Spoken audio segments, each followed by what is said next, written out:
Welcome to episode 390, where I'm talking about sarcopenia, which is the progressive loss of skeletal muscle mass, strength, and function. And sarcopenia isn't just about strength and mobility. It's really critical for our overall survival, as a muscle mass is a major predictor of our longevity. So please stay tuned to learn more.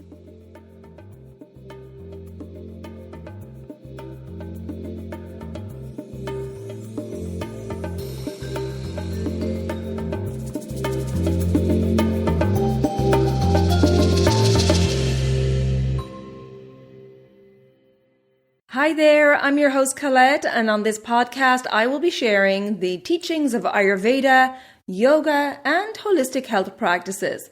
Now, if you're new to Ayurveda, I recommend checking out the first couple of episodes where I do an introduction to Ayurveda and the mind-body types.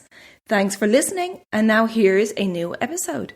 Hey there, and welcome back to the Elements of Ayurveda podcast. It's me, Colette, today for a solo episode talking all about muscle, and in particular, sarcopenia, which is really important to understand, especially as we're aging, because sarcopenia is the progressive loss of skeletal muscle mass, strength, and function that occurs with aging. It typically begins around the age of 40 and accelerates after the age of 60. And it can lead to reduced mobility, increased risk of falls and fractures, and a diminished quality of life.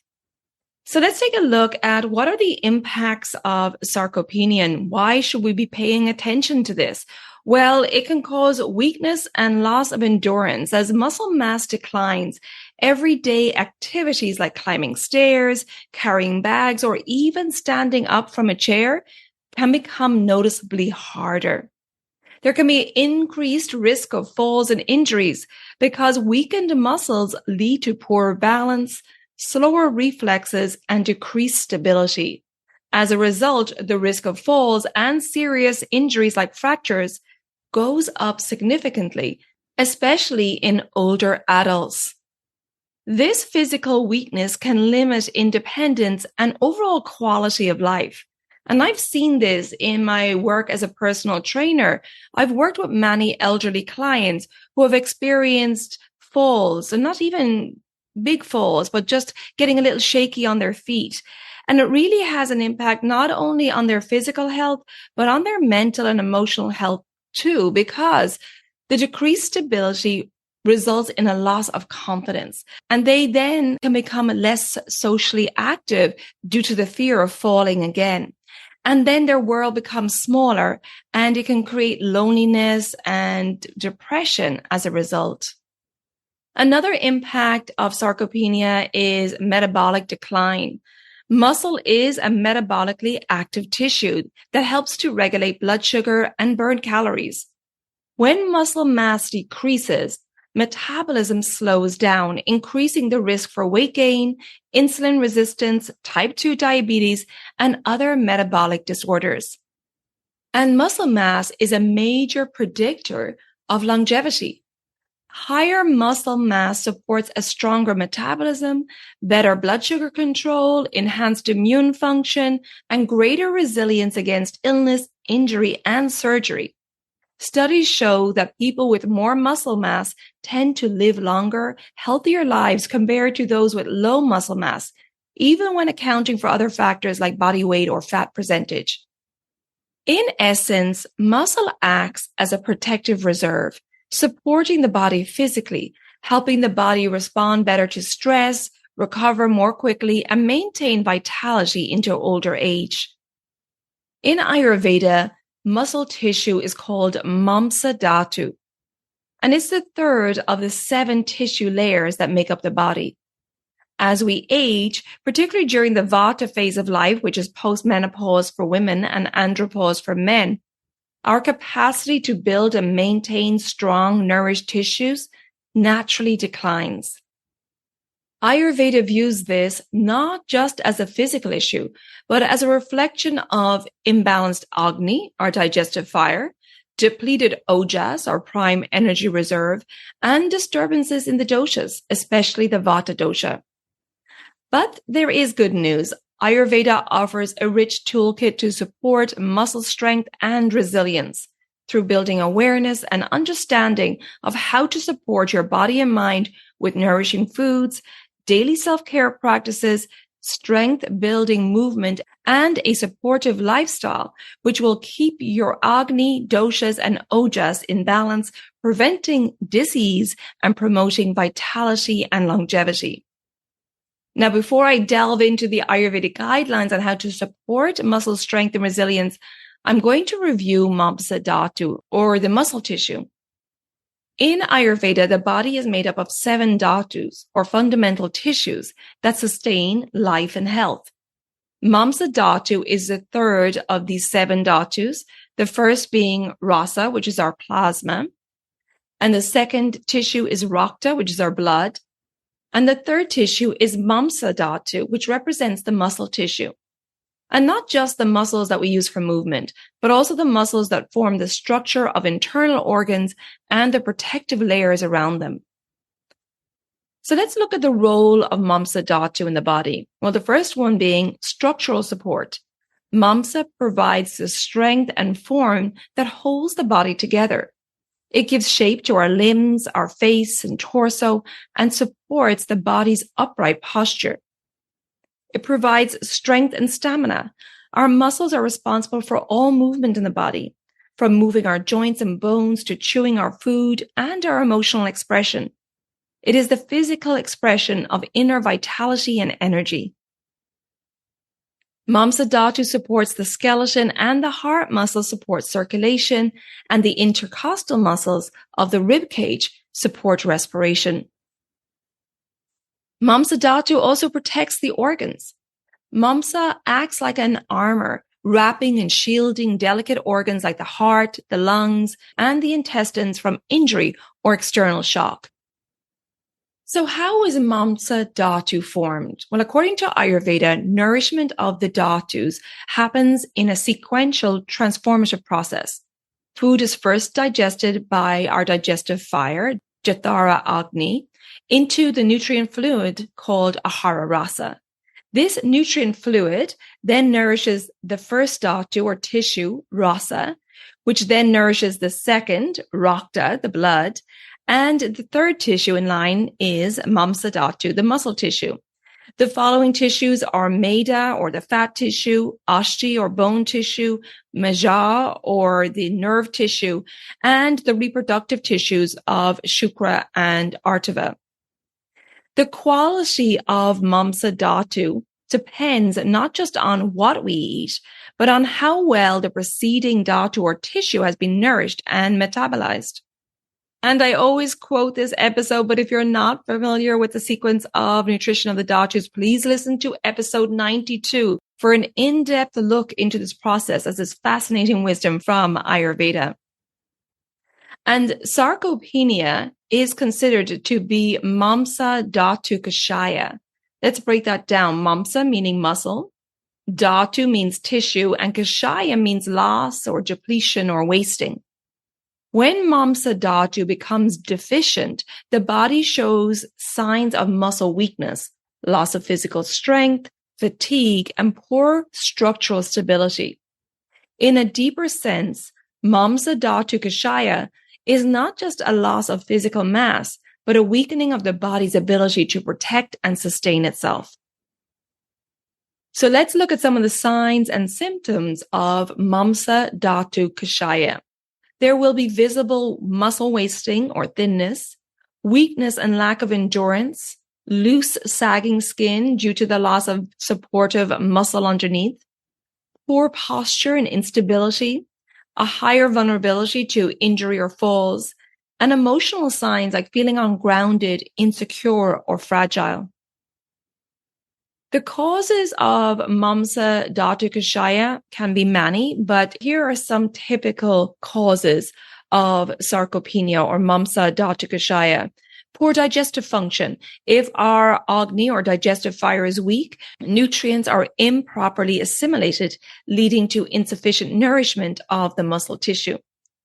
Inadequate diet. A diet low in essential building blocks such as proteins and healthy fats leads to undernourished muscle tissue and or a diet that's not appropriate for your constitution. For example, a person with a high vata constitution on a strict vegan or raw food diet, well, it just doesn't support the requirements for the vata dosha. And a high vata imbalance can be a cause of Mamsa dhatukshaya, which can be due to overexertion, stress, or erratic habits, and old age, because that's the vata stage of life. And this causes a drying out and depletion of the tissues and weakening muscles.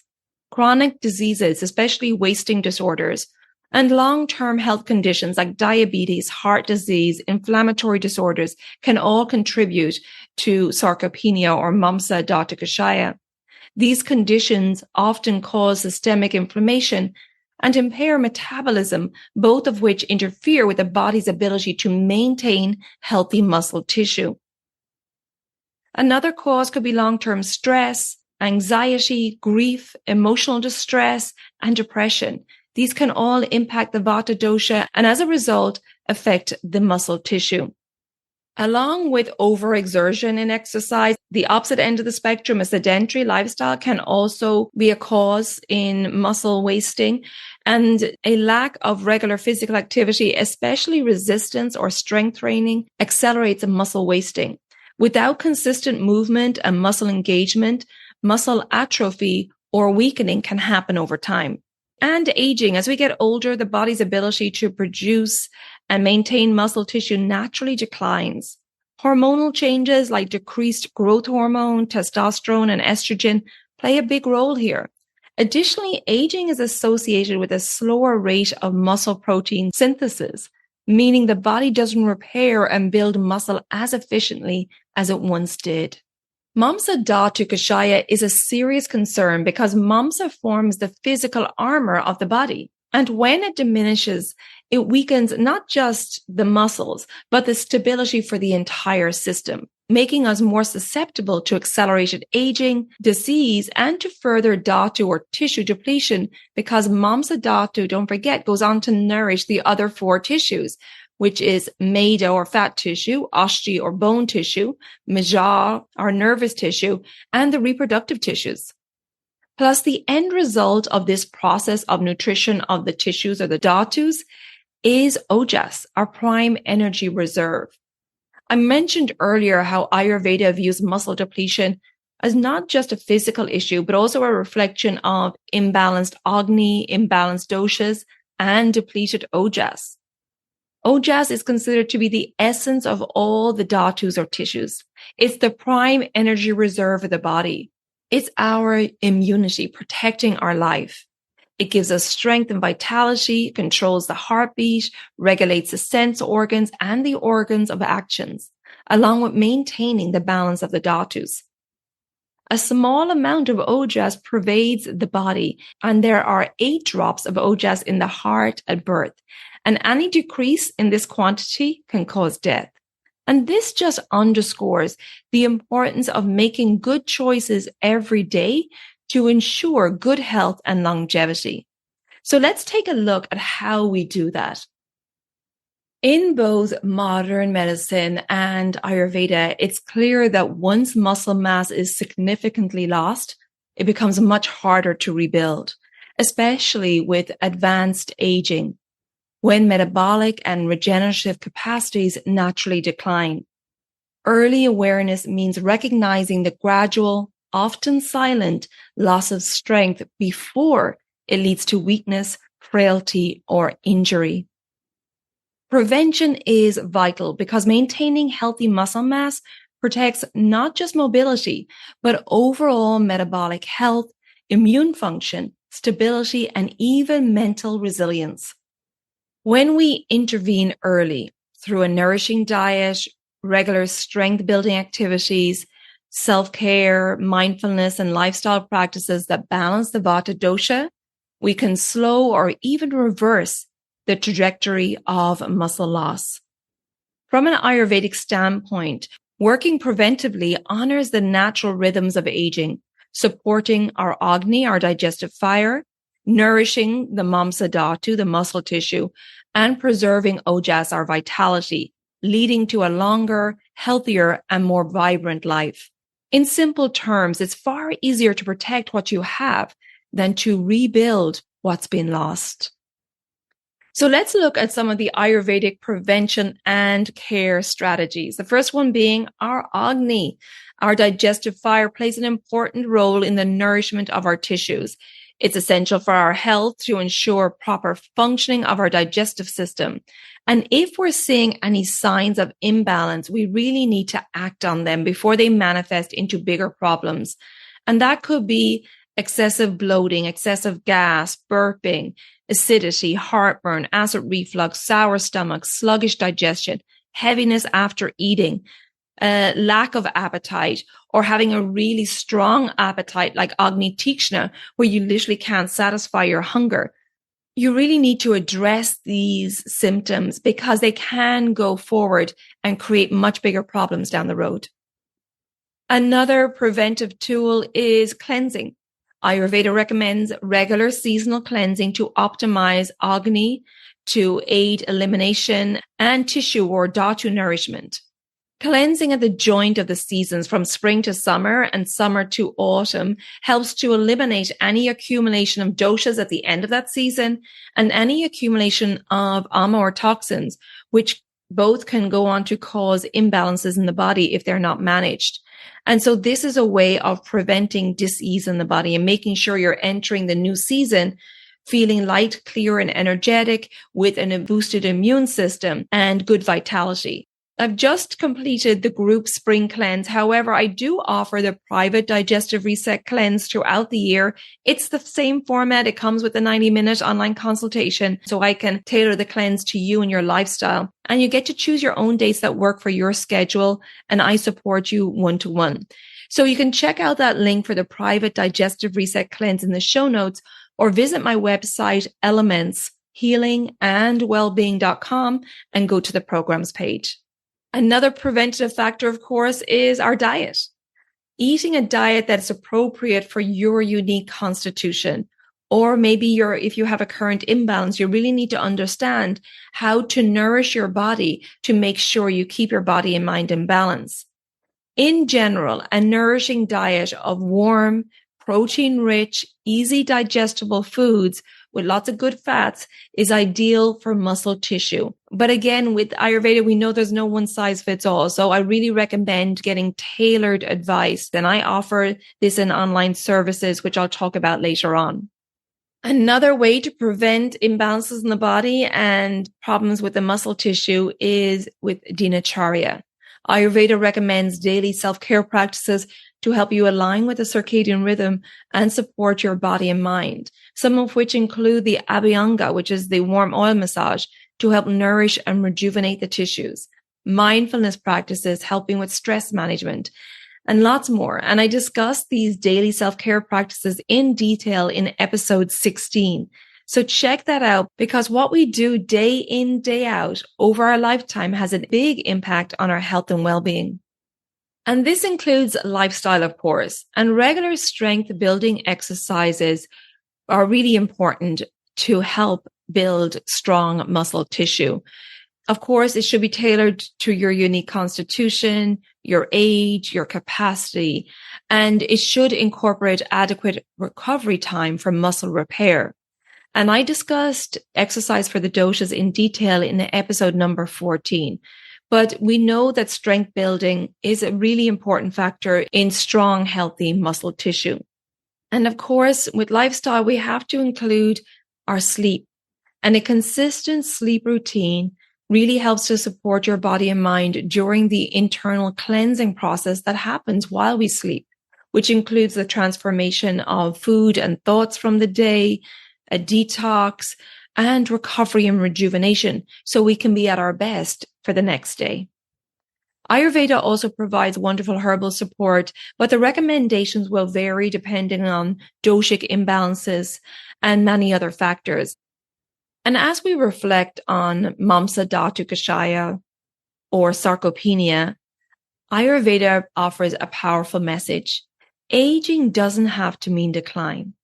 It can mean deepening wisdom. Don't forget that the Vata stage of life is called the wisdom stage of life. And it can mean vitality if we care for the body throughout our life with intention. By following Ayurvedic principles, we nurture the body from the inside out. We honor the role of Agni by supporting our digestive function.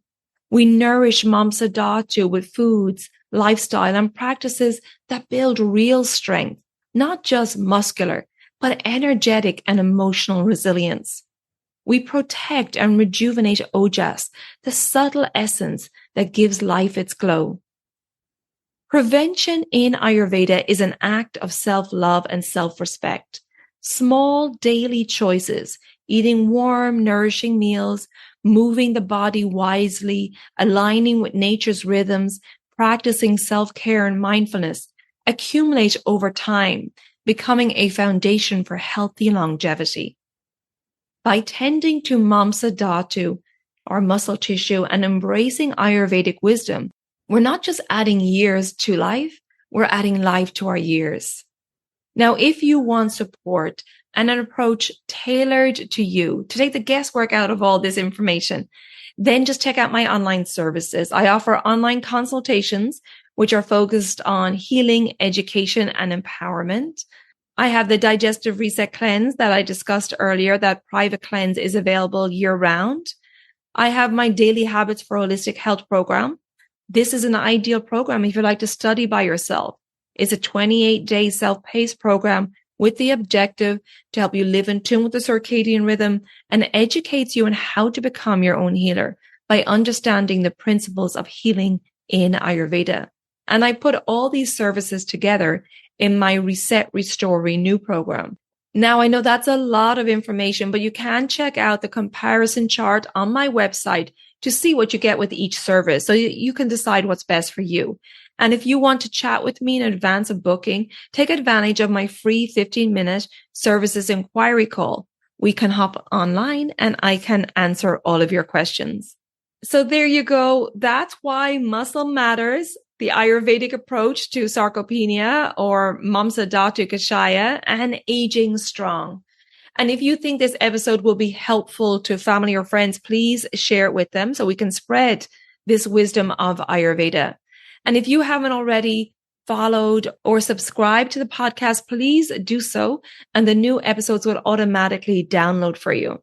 And if you feel you're getting benefit from this podcast, I would really appreciate a rating and review wherever you listen to your podcasts. And thank you in advance for that.